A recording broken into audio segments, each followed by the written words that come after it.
ஆட்டு தலைக்கறி குழம்பு செய்யலாங்களா? வாங்க செய்யலாம். அதுக்கு முதல்ல சட்டி சூடானோன்னா 2 குழிக்கரண்டி அளவு எண்ணெய் ஊற்றிக்கோங்க. எண்ணெய் சூடானதுக்கப்புறம் 1 ஸ்பூன் பட்டை கிராம்பு ஏலக்காய், கொஞ்சம் சோம்பு, கொஞ்சம் ஜீரகம், 1 கப் வெட்டி வச்ச சின்ன வெங்காயம் போட்டு நல்லா பொன்னிறமாக வதக்கிக்கோங்க. அப்புறம் 2 ஸ்பூன் இஞ்சி பூண்டு பேஸ்ட் போட்டு அது நல்லா பச்சை வாடை போகிற வரைக்கும் வதக்கிக்கோங்க. அப்புறம் 3 சைஸ் பெரிய தக்காளி வெட்டி போட்டு வதக்கிக்கோங்க. தக்காளி வதங்கினதுக்கப்புறம் கொஞ்சோண்டு புதினா மல்லி போட்டு கொஞ்சம் நல்லா வதக்கிக்கோங்க. அதோட கறியை நல்லா அதுலேயே ஒரு 5 நிமிஷம் நல்லா கிளறி விட்டுக்கோங்க. அப்புறம் 1 ஸ்பூன் மஞ்சத்தூள், 6 ஸ்பூன் குழம்பு மிளகாய்த்தூள், 2 ஸ்பூன் மல்லித்தூள், 1 ஸ்பூன் கறி மசாலா தூள், அப்புறம் 2 ஸ்பூன் ஜீரகம் சோம்பு தூள் போட்டு நல்லா கிளறி விட்டுக்கோங்க.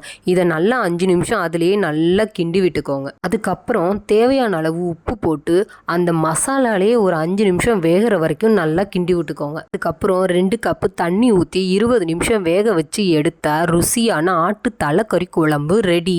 நம்ம வீடியோ பிடிச்சிருந்தா லைக் பண்ணுங்கள், சப்ஸ்கிரைப் பண்ணுங்கள். தேங்க்யூ.